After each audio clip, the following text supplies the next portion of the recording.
Welcome back to another good learning video. So here we're going to do my bagel store. We have a chain of bagel store. It's a great breakfast place, so we're going to type in the title. But let's just take a look at this, some custom formatting.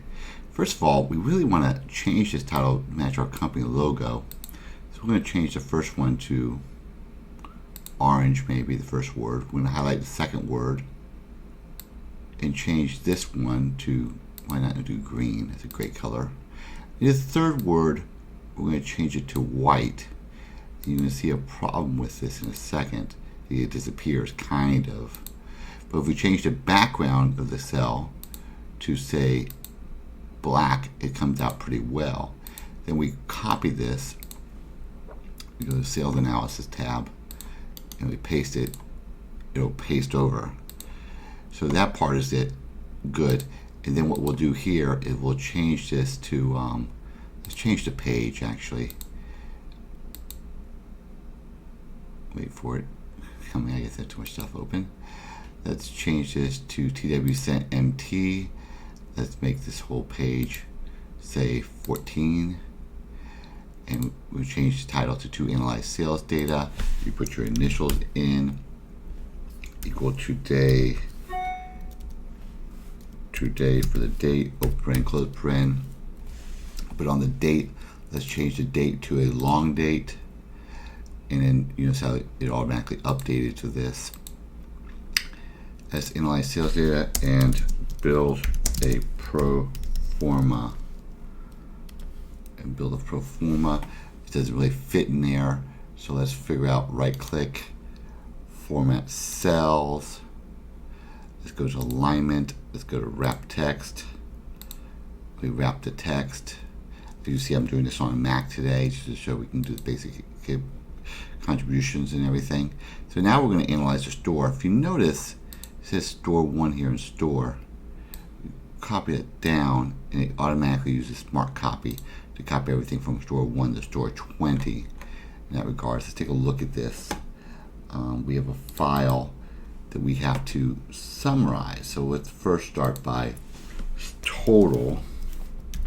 Maybe we want to total it. We want to understand what the min is. We want to understand what the max is. We want to understand the deviation between things in that regard. So we go into equal sum, open parenthesis, and we hold the shift key. I clicked on the first cell, hold the shift key, click them all. Then min, go equal min, open parenthesis. Click on the first one, hold the shift key, left arrow cell again. That's good for min. And then max equals max, equal max, open parenthesis, left arrow key, get to the first one, hold the shift key, left arrow key, close parenthesis. Deviation equal st.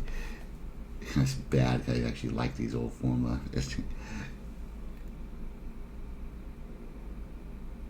Compatible functions. We can actually use one of the old ones, stdev, because it's simple, but you get the general idea. You know, let the statisticians come out to which one we're supposed to use. Left arrow key, hold it down.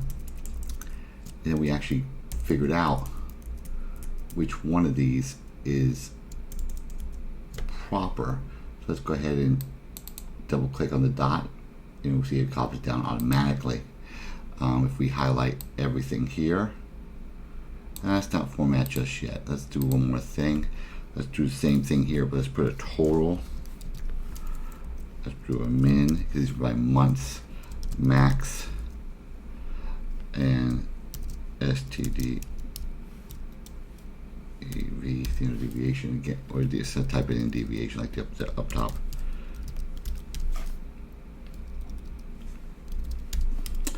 And then again, this time we're going to do it by column or by month, right? Equals sum. Hold that, shift up arrow key, shift up arrow key. I hit enter, it goes down automatically. Equals min, open parenthesis, click on first one, all the way to the top. That's not bad. Equal max, up, same thing, repeat this, up arrow key, and then equals stdev. I'm cheating by using the old formula. but it's okay. Parenthesis.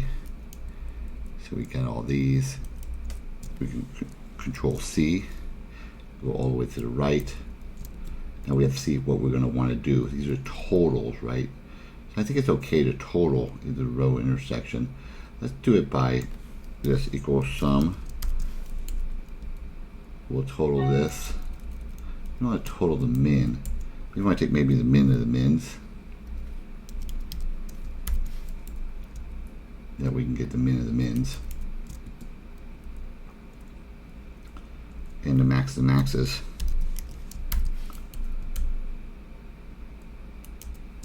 And for deviation, do you want a standard deviation of the standard deviations? I think we just leave this one blank. But we'll actually come back here and do the min, the mins, and max of the maxes. So equal min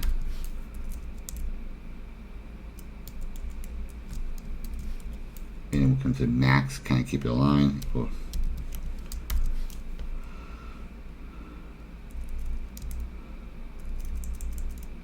we want to be reasonable. In this case, what do we really want? So maybe we'll do the average deviation equals average. We'll do the average up top here. For this one, it's a column deviation, and let's do a row deviation.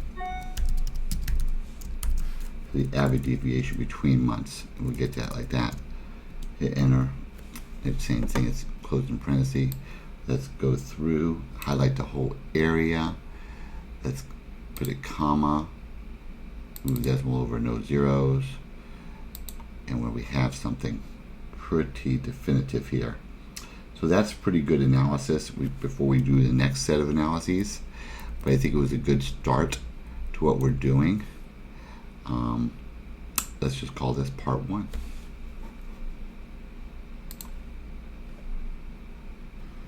Okay, we're back for part 2. Let's go ahead and maximize this on the screen. So we have 2 parts here. Let's go ahead and we really need to format this, right? Like this stuff here on the bottom, this stuff on the right doesn't really line up with the formatting. So let's just highlight the whole area, and we will right click. We will go format cells. We will go border. We'll do outline inside. That way every cell in the mix is done. Alright. And these cells that don't have anything, let's wipe them out. There's no sense in having them look like they're missing something when they're really not. So we go to format cells again, and we'll say none. It'll mess up the formatting on the left, but we'll deal with that in a second. Like that. And we're just going to keep going and clean all these up. And watch what happens.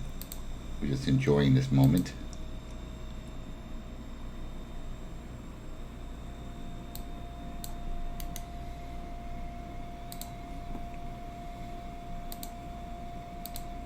It doesn't really matter if you did the class the other way or this way. It's just fine. And I'm taking my time doing it none, but really I could just copy it, right? And paste it here. That does the same effect. In fact, I'm going to do that for everything else. I'm going to paint it. Paint one is already formatted. Format all these. I'm going to paint all these. And then I will paint this one. I'm just going to paint them one by one, precision formatting here. It's kind of fun how I went down the triangle here. Didn't do it in class, but it was okay. It's having fun. You notice how these are left justified and the numbers are right justified. Let's move that. Right justification. That was good. Let's make sure these. Let's make it black. The fill black. Let's make the font white. Same thing here. Black and white. And let's make this whole column bold so it shows up a little nicer. Alright, I think I like that. Now, there's a summary section here, and this is the detail section. And look, remember this total we put in. Just remember that here on the cell, which is 047. You know that because it says 047 here. And let's go ahead and pay attention to what we're doing. First of all, this is the wrong year. It needs to be 2022, but we're going to put an apostrophe in front of it. That way it's not a number, but it's actually a title because it's part of the headers. Put an apostrophe in front of this and call it 2021. Okay.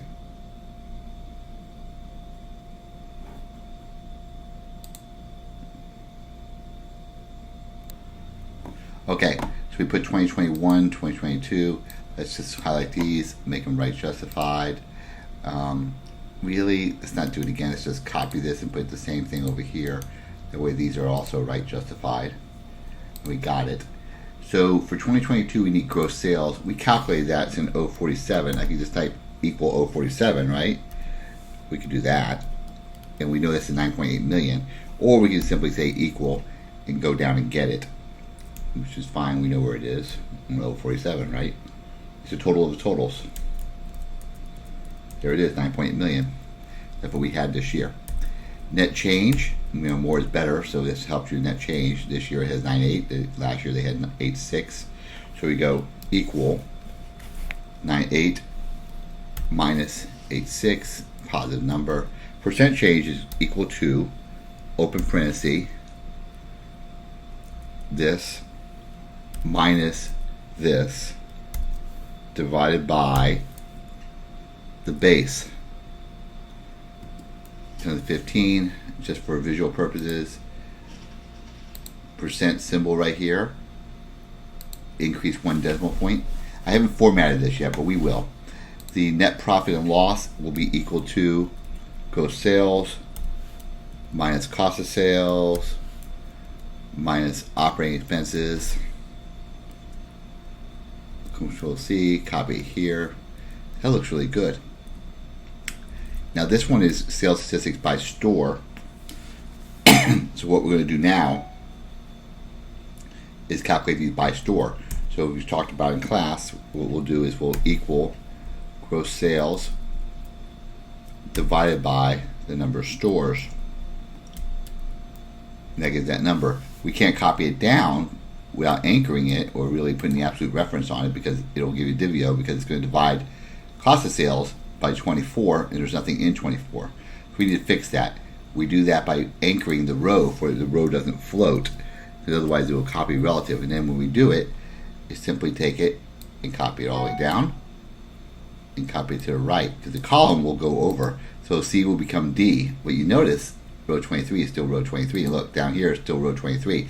It didn't move. Row 23 is 20 stores and 18 stores because we put a $sign in front of it. Now, in this case, we can take this and do a straight copy down. I always just copy in bulk and then delete the excess I don't need. I can copy this.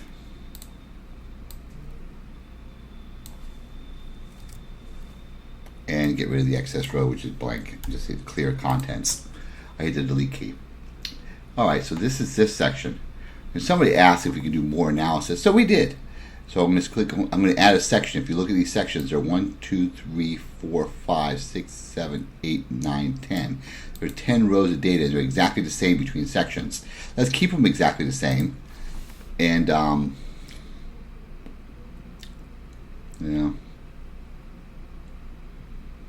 okay, let's go 1, 2, see I'm highlighting row 3, 4, 5, 6, 7, 8, 9, 10. I insert 10 rows here. I'm going to do another analysis. I'm going to do basically by customer. So I'm going to take the sales by store area, highlight the whole area, Control C, come over here, paste, and we change sales statistics by customer. I'm just adding a section to add more relevance to the whole thing. Now let's start off again with gross sales. And the gross sales here is interesting because we need to fix this, right? This could be the gross sales like we did before for stores, same 9.8 million, divided by the number of customers, which is 205,000. And of course we have to anchor that, so it'll be anchored on row 12, but it stays on row 12.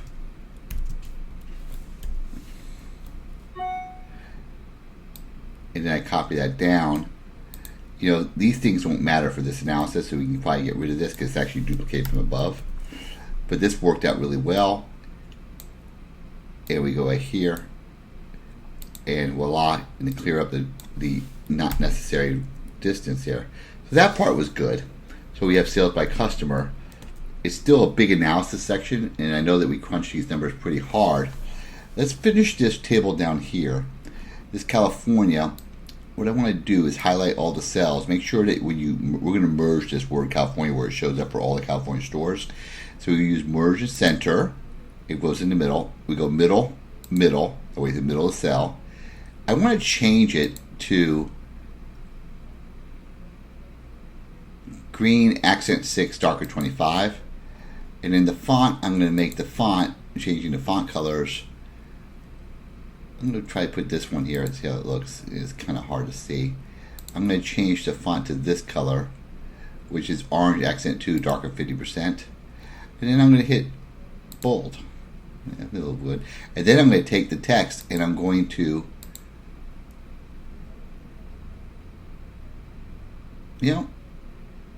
I think for this video, I'm going to put it counterclockwise.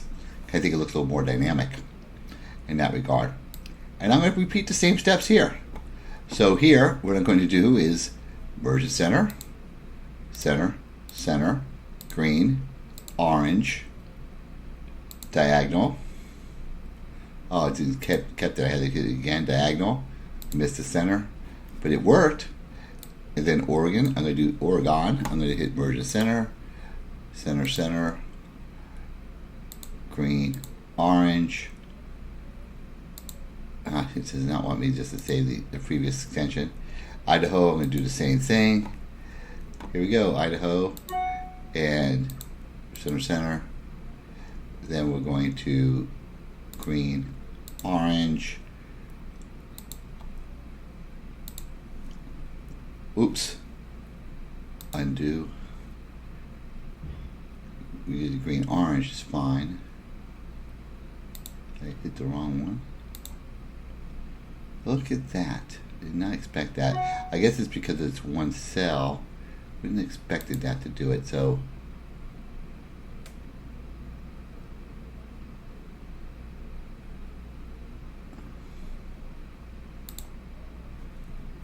wait a second. Let me do it this way. I'm going to undo. Then I'm going to come back, right click. There's a single cell, format cells. I'm having too much fun here doing this. And I'm going to take just the text this time. And it still does it. Well, at least it's consistent. Nevada, boom, boom. Measure, measure, merge center, rotate, up. And that seemed to have no problem. So obviously you're going to have a problem with that. Idaho with a single one. It's just there. Colorado, third thing, merge and center. Boom, boom, center. Did that, green. This. I'm going to try back to this one more time. I'm going to actually rotate text up. That accepted. Angle counterclockwise. It just does not like me today. How funny. So I'm going to just do text up on this one, because I just got a single cell and we're going to have that problem. But anyway, it was good to go. We have those things covered. Now let's go back over here. And let's, these are sales statistics. These are all, let's take this row here and make these headers. Let's use some fancy headers. Hit the home plate, and then we're going to choose heading 1. I like that. And we're going to actually paint this one and change this to heading 1. I like that too. And now I'm going to take this, paint this, and paint the other one as heading 1. And we're going to do the same thing. We're going to paint this heading 1 all the way down to the next section that we did, which was here. There's 3 sections of analysis that we covered everything, and now we have that. Okay, pretty good. We have the top part, the bottom part. Let's take a look at what we have here from a print range point of view. From print range, we have a mess. We have to work on it. So let's go to, let's say page layout. Let's go print area, clear print area, because it's just not coming out good. Then let's click on print area. Let's just do the page setup, and it comes up with this box. This box is important because if you click through each one of these, we can do a lot of stuff. So the header, custom footer. Let's go to custom header. Left section is your name, your initials. The middle section, let's enjoy here. Let's see something good. Let's insert a date, space, time. In the right section, page number, number of pages. I think this is the number of pages right there. So page number blank of pages. So we got that set. This is the header. You see it shows a little picture of what that header is. And then the footer, we're going to do the same thing. We already used the date and time. Insert file path. Let's do that in the bottom right. Let's put a slash for a second here. And then we're going to put the file name, right? And this is actually the worksheet name. You can actually put the worksheet name, put another slash, put the worksheet name in, so we got a full complement of what we got. You can hover over, insert picture. No, we won't do that. Sheet name, we already did all that. File name for sheet name. Okay. So we have this, the whole path of the file. That's good. And I don't think we're going to do different ones. So we definitely did margin footer. In sheet, the print area, we need to set the print area. We'll come back to that in just a second. Rows to repeat on top. Let's repeat these 2 rows on top. And columns to repeat at left. Well, California store, we want to repeat 2 columns at left when we do the bottom table, because we want the store and the California state to repeat in that regard. And say okay. We could do the margins, top, bottom. Why don't we do the left margin to, let's just make it 1, and the right margin to 1, top margin to 1, bottom margin to 1. Page, let's make the page, this is a big report, let's make it landscape in that regard. And let's take a look at what happens here.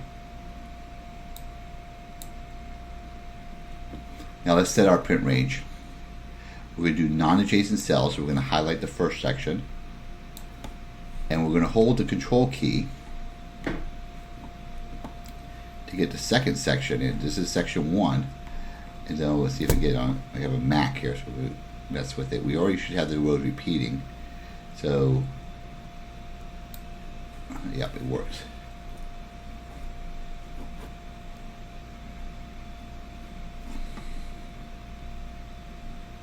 I don't have it all, but that'll be okay for now. I mean, we go print area, set print area, where we have the 2 print areas. Let's see how it looks. Oh good, so I just missed this one section.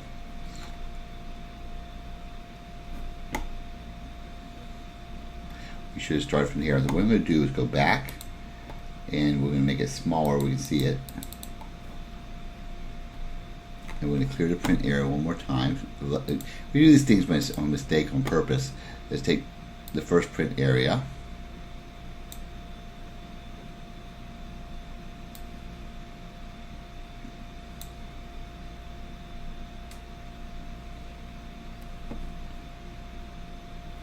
And then hold the control key down. The second print area.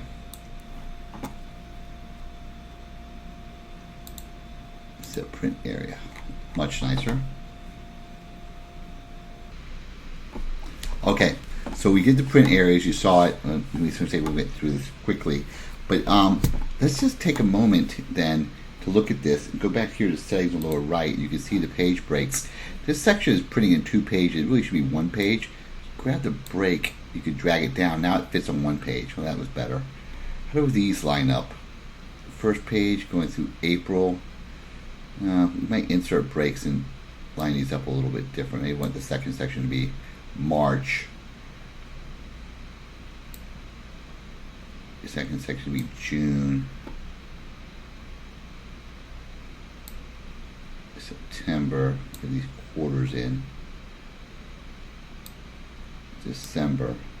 Oh, I like that better. You can move them in. You can insert page breaks too by going like here and then adding your page breaks and those kind of things like that. You can insert page break, remove page breaks, clear all the page breaks. But so we have this. I set up this up. Basically, we're looking at it. We already know it's going to repeat on the side. And if you want to really get a look at what this looks like, now that we got all the pages in there and everything's set, you can go to File, Print, or Print Preview, and you can see all the 6 pages that will print here and everything that will happen. You know, look how these things are justified off to the left and right. Let's take a look back to page setup again. Margins, go custom margins to get the boxes back up. Let's put everything horizontally and vertically. That way it just sits evenly on the page. So now I kind of like it. So let's go back and take a look at that again. File, Print, and now everything's centered horizontally and vertically on the pages. Life is really good. We're not printing it right now. Nobody needs to do that. We did a multi-selection. We got 2 criteria. Everything's ready to print. You can watch this Idaho thing. It was a little bit weird, but I think we're in good shape, and that should be enough. And you can go through and see how everything lined up. It lines up just fine, and you see the print areas and margins and everything else like that. Okay, I will save this file, and we are good for this exercise.